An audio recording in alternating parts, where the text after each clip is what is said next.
千里之行，始于足下。A journey of 1,000 miles begins beneath the feet. We now gather in the Tao to travel the journey together. Welcome to Tao Talks with Derek Lin, where we take a deep dive into the Tao Te Ching by Lao Tzu. As always, I want to extend my welcome to you. Thank you for joining us. I would like to invite you to center your thoughts and direct your attention to this moment in time, to the here and now, to be fully present and mindfully aware as we are ready ourselves for this sacred process in the Tao with one another.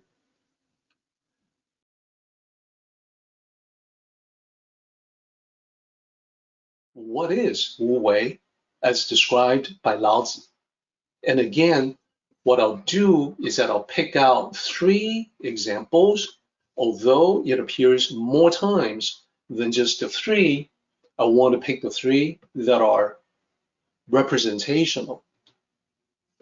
Number 1, actions that are natural and uncontrived, yet extremely effective. We see this in the next chapter.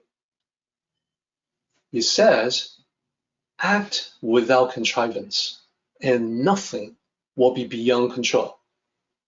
So this idea that Wu Wei enables and empowers you to be able to accomplish anything is repeated throughout the Tao Te Ching. Number 2, Wu Wei is the way of the Tao, or the way of nature itself. It is a way that we can learn, we can observe, and emulate. So Tao Te Ching Chapter 37 says the following: the Tao is constant in non-action, yet there is nothing it does not do. Here in this context, the sages are using the Tao as being synonymous with nature. This is also something that begins in this chapter and is reinforced periodically throughout the Tao Te Ching. Sages are always looking at nature to learn about the functioning of the Tao. And then number 3, Wu Wei is the spontaneous and unforced manifestation of virtues. This appears in chapter 38. Chapter 38 is special in that it is the first chapter in the second book, in the second half of the Tao Te Ching, De Jing, the book of virtues. And therefore, it is not a big surprise that it focuses on a discussion of virtues. And here's how it connects virtue to Wu Wei. High virtue takes no contrived action and acts without agenda. So because Wu Wei is naturally flowing in accordance with the situation, in accordance with the Tao, when you apply that to the practice of virtue, it just means that virtuous actions, virtuous thoughts, all flow from you naturally. They don't need to be forced. They are not contrived. So how can we better understand this concept? When we look at it this way, I think it becomes clear. I think pretty much anyone who's been reading books about the Tao, you probably have come across very vague and sometimes a bit distorted ideas about Wu Wei. So let me talk about how we can better understand this concept. We want to know what it is not. For instance, despite the literal meaning of non-action, Wu Wei is not about doing nothing. There's some action involved in Wu Wei. Occasionally, your detached observations will inform you that all is well. No need to do anything, just observe.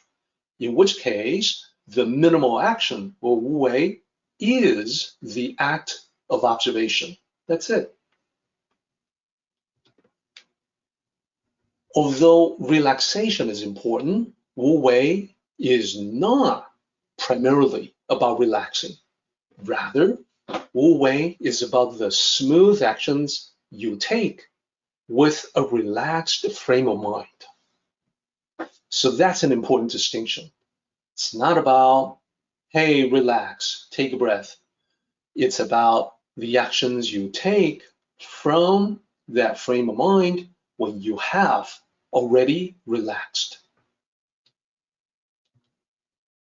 Wu Wei is not about discarding plans or to-do lists. Sometimes this gets erroneously emphasized by Western study of the Tao.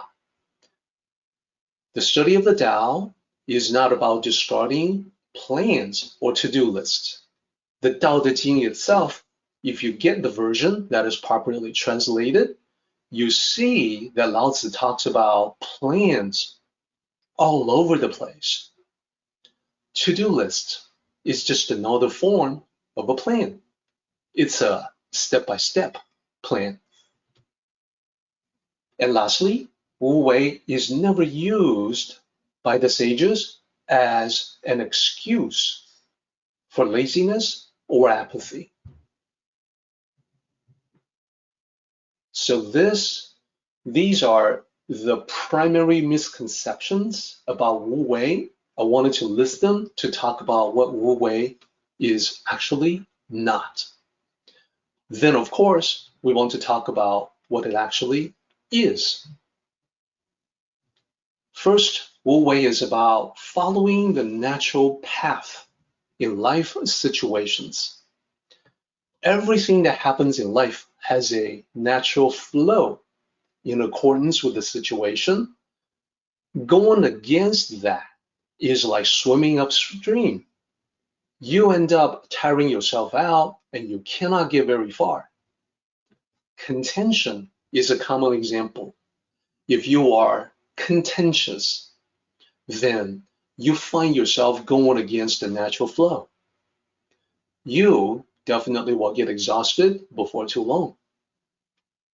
Now, what would Tao cultivators do in a situation that is potentially contentious if contentions is going against it? Well, instead of swimming upstream, to flow downstream would be the equivalent of turning an enemy into a friend. Now, we know that's not easy, but that would be congruent with the direction of the Tao. And when people realize that it's a possibility, they will engage in the actions that make it a much more likely outcome to turn enemies into friends.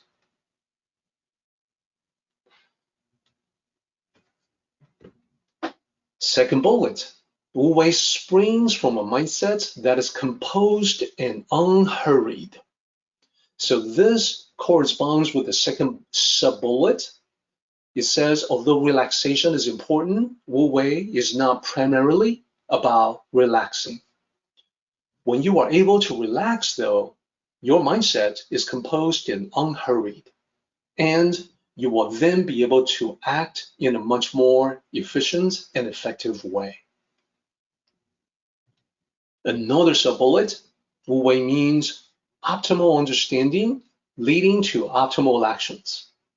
This is another way to say that it means observing without attachments, optimal understanding, leading to actions without attachments, optimal actions. People describe this, people that actually understand Wu Wei can describe this in a variety of different ways using different words that all boil down to the same thing. So for instance, there is a scholar who says Wu Wei is a state of perfect knowledge of the reality of the situation, perfect effectiveness, and the realization of a perfect economy of energy. So that's what it is.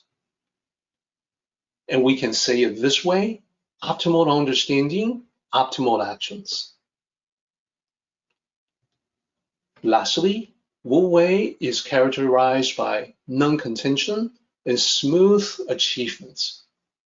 So, following the natural path, the path of peace, the path of harmony, non-contention. This could take a variety of forms. Non-contention could be avoiding conflict. It can be to turn enemies into friends, as I mentioned. It can also mean taking quick, effective, economical actions to disable the enemy. Yes, Wu Wei can be about fighting as well. It can be about taking actions in combat. So Wu Wei is about peace, but it can manifest in battle. One intersection of smooth flowing peace, movements, actions, and martial arts is Tai Chi. Tai Chi is not just a form of exercise. It has always been designed to be a reminder of the Wu Wei state of mind. Those that recognize this can use Tai Chi as a reminder in everyday situations. So let's talk more about that, the application of Wu Wei to life. I mentioned before, optimal observation, optimal actions. Let's talk about observations. Let's take a step back and see how actions can be varying and different for varying and different results. With attachments, like desires, one sees the appearance, the manifestation, the outer external manifestation or the surface appearance.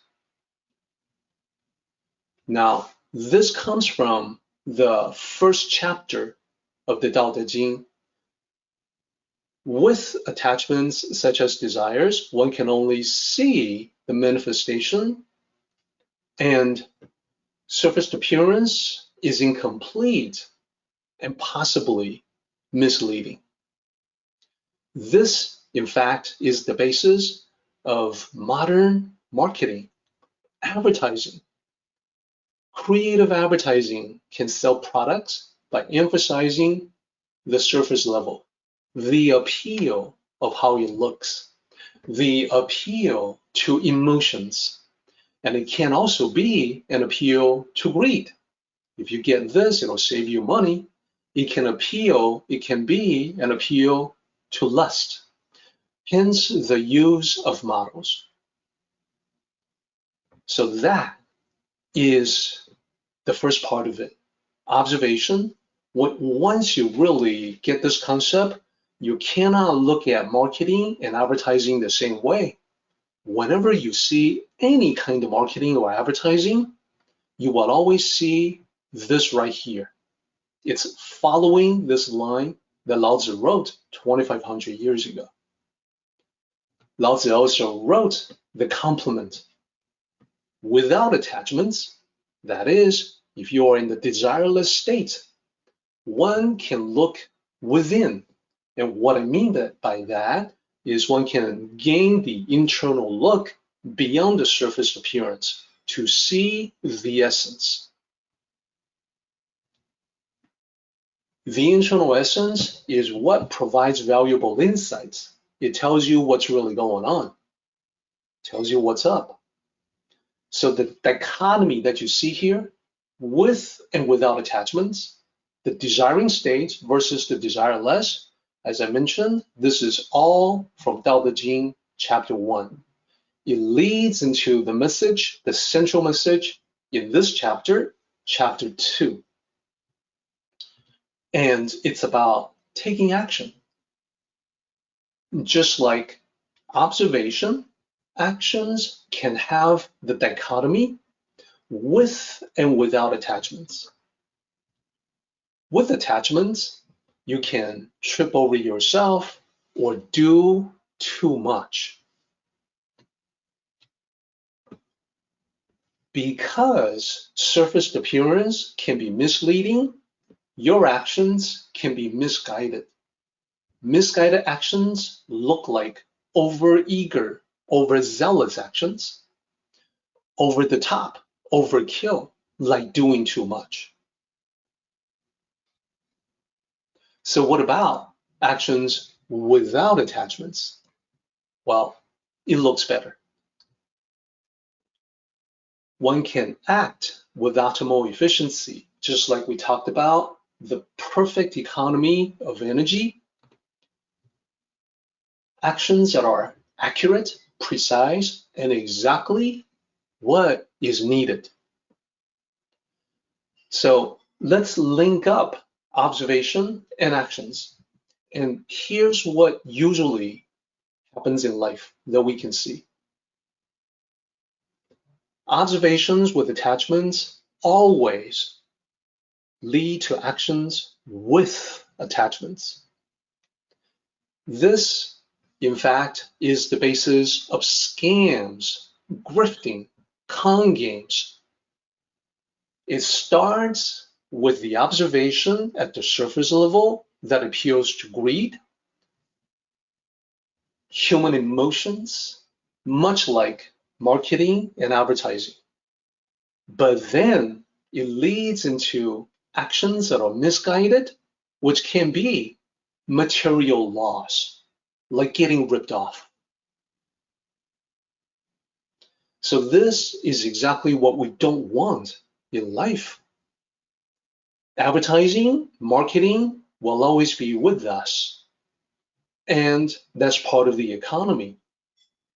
Just recognizing advertising and marketing as what they are will give us a degree of mental protection. Recognizing possible scams, grifting, and con games will give us further protection, so we watch ourselves to not get into the trap of actions with attachments. So what about the other side of the coin? Without attachments. Observations without attachments opens up the possibility of graceful, effortless success. Please note I said it opens up the possibility. That is because it is also possible to start out in the desireless state, but then get drawn into a desiring state, in which case observation without attachments can lead to actions that become increasingly attached. Let me give you an example. You may see someone who starts out being completely uninterested in power or positions of authority. But for situational reasons, for maybe a fluke, for something that happens, that person is put into a higher position with authority, with some power, like, for instance, a company promotion. When this person occupies that position, there is a possibility that he or she becomes changed by having power, becomes attached to the position of authority, and would do anything to maintain that, to hang on to it. That is a possible scenario. We see that from time to time. But in general, Tao cultivators understand this possibility and therefore become far less likely to fall into this trap. Tao cultivators can let unattached actions flow into unattached, the unattached observations can flow into unattached actions in a smooth and effortless way. And that's what we're depicting here, to start with observation and with effective action.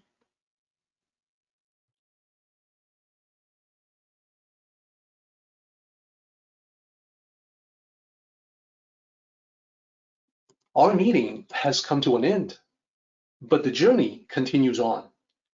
Until next time, may the Tao fill you with peace and happiness.